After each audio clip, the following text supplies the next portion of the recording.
હમણાં સુપરમેન ભારત આવ્યો હતો અને ટ્રેનમાં માણસો ચડતા હતા ને તો એની ઉપરથી ઉડીને અંદર જવા ગયો. પપ્પા પપ્પા પપ્પા આગીનો જાને ઉભો રે તું.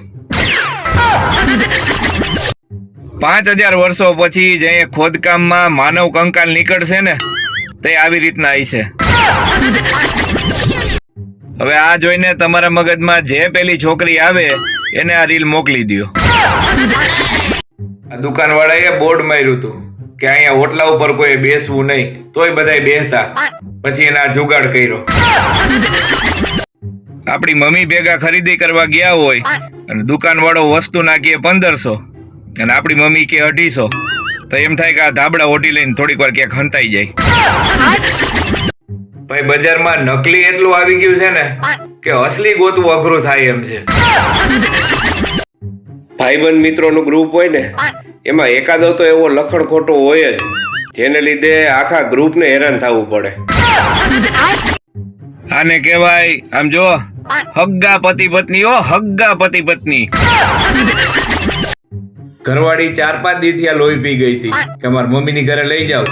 પછી મમ્મી જ યાદ કરાવી દીધી.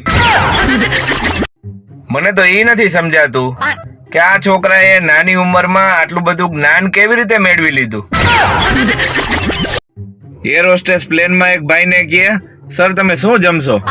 ઓલો કે ચૂરમાના લાડવા, દાળ ભાત શાક રોટલી છાશ પાપડ. એર હોસ્ટેસ કે સર તમે પ્લેનમાં છો, ગુજરાતી સમાજની વાડીમાં નહીં.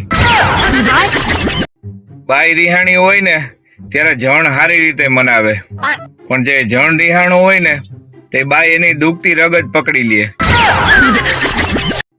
તો મિત્રો હવે ગરમી ચાલુ થઈ ગઈ છે.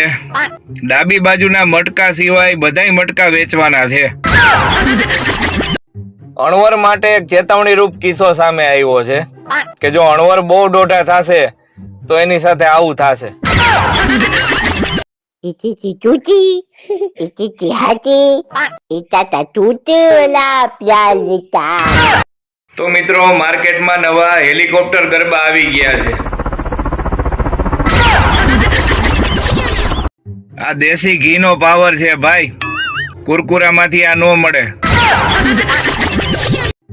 આજકાલ બાળકો ફોન ખરાબ થઈ જાય એટલે બીજો ફોન લે, અને એક આપણે હતા ફૂગો ફૂટી જાય એટલે એમાંથી આવી નાની બબોટીઓ બનાવી અને માથામાં ફોડવાનું રમતા. તો લગ્ન કર્યા પહેલા છોકરીઓ ઘરે રસોઈ બનાવતા શીખી જાજો, નકર સાસરામાં આવી રીતે બંદૂકની ગોળીઓ જ ફૂટશે. કબડ્ડીનો સૌથી મોટો ખેલાડી હો ભાઈ, એનો જોશ જોવો તમે. હારા ને એની બાજુ ખેંચીને લઈ જાય, પણ હવે નહીં લઈ જાય. નાગને ડોલાવવા માટે બીનની જરૂર પડે અને કૂતરાને ડોલાવવા માટે આવા પપુડાની. એક સમય હતો મિત્રો જ્યારે આ વસ્તુ આપણી દિનચર્યાનો ભાગ હતો. આ ઉનાળામાં સ્વિમિંગ પુલમાં નાહવા જાવ ને ત્યારે એટલું ખાસ જોજો કે પાણી તો ભર્યું છે ને. લગ્ન એટલે શું? લગ્ન એટલે છોકરીને રોવાનો છેલ્લો દિવસ અને છોકરાને હસવાનો છેલ્લો દિવસ. આવડી આ હમણાં અહીંયા બેઠી હતી ને એટલી વારમાં ક્યાં ગઈ? એટલે હું અહીંયા કેવું રમું છું ઈ તો તમે જોવો. ખરા ટાઈમે પોતાના પેન્ટની પરવા ન કરે ને ઈ જ સાચો ભાઈબંધ.